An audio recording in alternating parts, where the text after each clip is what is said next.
हर हर महादेव, जय भोलेनाथ। दोस्तों आइए जानते हैं कुछ बहुत ही महत्वपूर्ण बातों के बारे में, बहुत ही महत्वपूर्ण उपायों के बारे में, जानकारियों के बारे में। पूज्य गुरुदेव के श्रीमुख से उन्हीं की कथा के दौरान जब वो बता रहे थे, तो कुछ अंश को मैं यहाँ प्रस्तुत कर रही हूँ। तो चलिए सुनते हैं उन्हीं के श्रीमुख से बहुत ही महत्वपूर्ण जानकारी। विशेष जब कामना रहती है, विशेष कामना, आज आपका मन कर गया 108 चावल के दाने मेरे को शिव जी को चढ़ाना, 108 चावल के दाने मुझे शंकर भगवान को चढ़ाना। विशेष आज आपके मन में कोई मनोरथ बड़ा है, कोई कामना बड़ी है, और बाबा से आपने विनती करी कि मेरा ये कार्य अटक रहा है, आप पूरा करोगे, मुझे विश्वास है। 108 चावल के दाने चढ़ाना। आपने चंदन लगाया, हाथ की हथेली पर 108 चावल के दाने जो घर से गिनकर लेकर गए हो, उसको हथेली में रखा। एक एक चावल का दाना नहीं चढ़ाया, हथेली में रखकर जो विशेष कामना, जैसे किसी कर्मकांडी ब्राह्मण से पूछा जाए, पूजन होने के बाद में विशेष अर्घ दिया जाता है, विशेष अर्घ।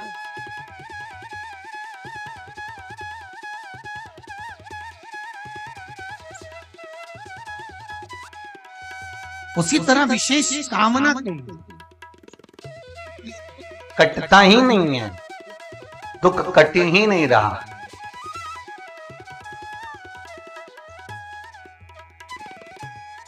मान लो कोई ऐसा दुख आ ही गया कि वो कटने का नाम ही नहीं ले, बहुत हार चुके हम जिंदगी से, वो कट ही नहीं रहा।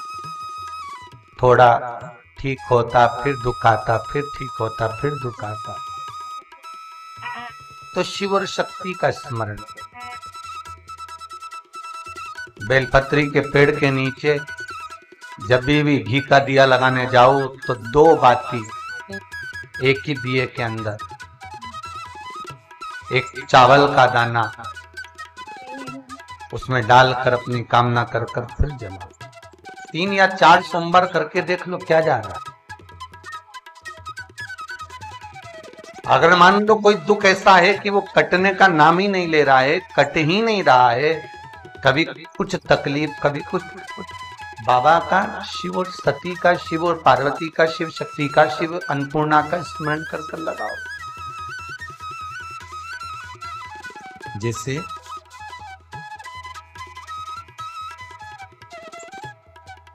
बेले के फल का गुर्दा, बेल का जो फल होता है, बेलपत्री का फल, उसका जैसे गुर्दा, उसके अंदर का जो भाग होता है बेल का, वो गुर्दा,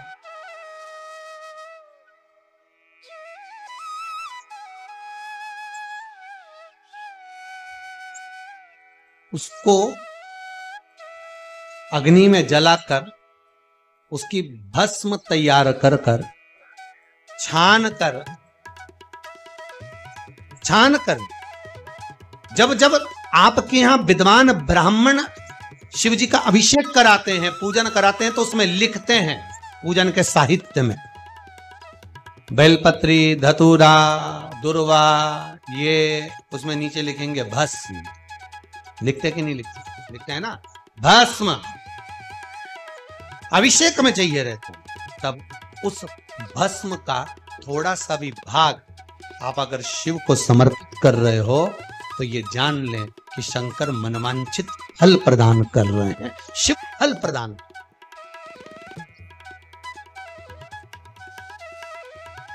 महाराज,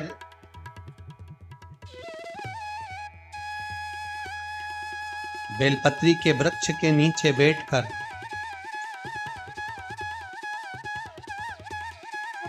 हाथ में एक बेलपत्र का पत्ता रखकर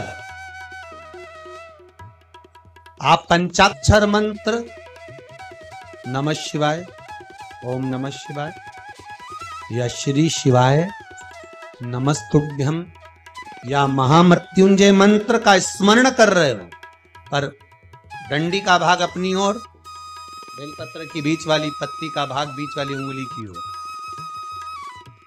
रखकर अगर आप स्मरण कर रहे हैं और अपनी कामना कर बेलपत्री के वृक्ष के नीचे बैठकर उस पत्ते को सम्मुख रखकर बाबा से विनय कर एकांत में उस बेलपत्री के वृक्ष की छांव में,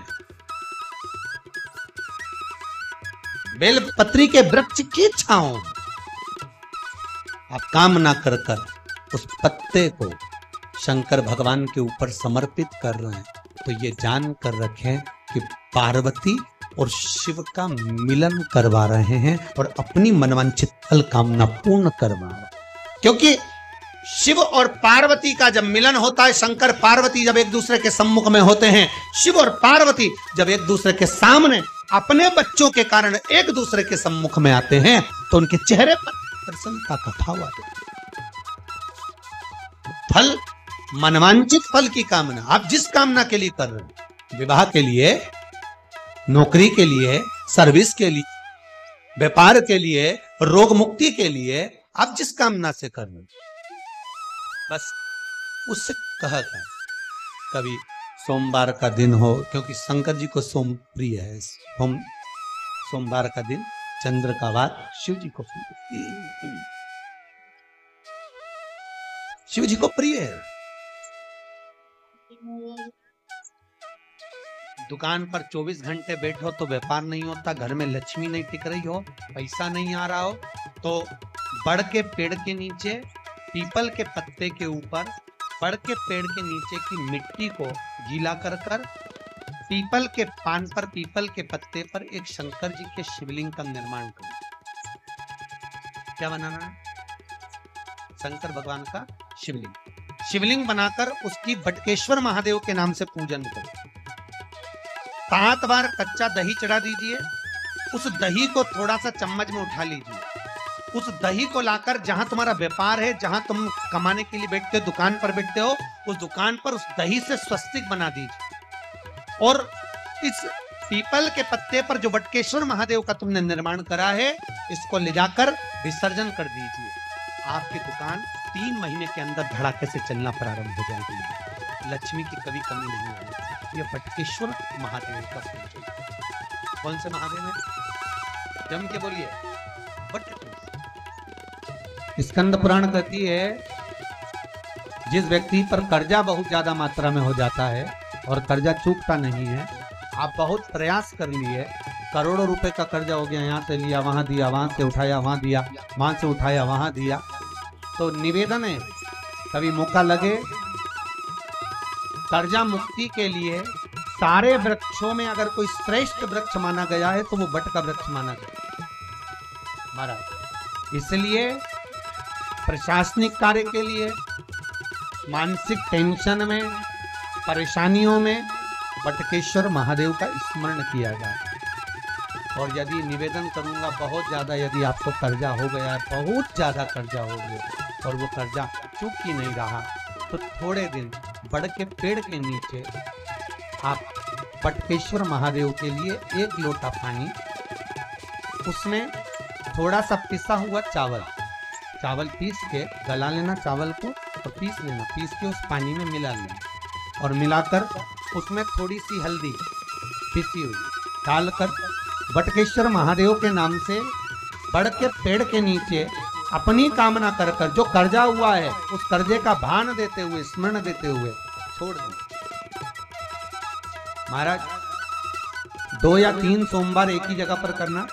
3 सोमवार बाद वहीं से बड़ के पेड़ की थोड़ी सी जड़ उठा लाना और जड़ को एक कोई धागे में बांधकर या तो अपनी गले में डाल लो या अपनी जेब में पटक लो, उसको थोड़े दिन पटक कर रख लो, लगभग 2 से 3 महीना पटक कर रखो।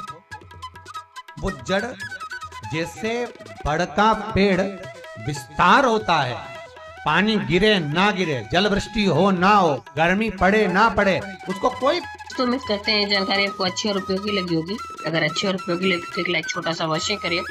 आप पहली बार मेरे चैनल पर आए तो मेरे चैनल को सब्सक्राइब करिए, बेल नोटिफिकेशन अवश्य दबाइए, जिससे आने वाले वीडियो आपको समय से प्राप्त हो सके। दोस्तों कोई भी प्रश्न या सुझाव कमेंट बॉक्स में लिख सकते हैं। फिर मिलते हैं दोस्तों एक नई जानकारी के साथ नए वीडियो में। तब तक के लिए जय भोलेनाथ, हर हर महादेव, श्री शिवाय नमस्तुभ्यम। धन्यवाद दोस्तों।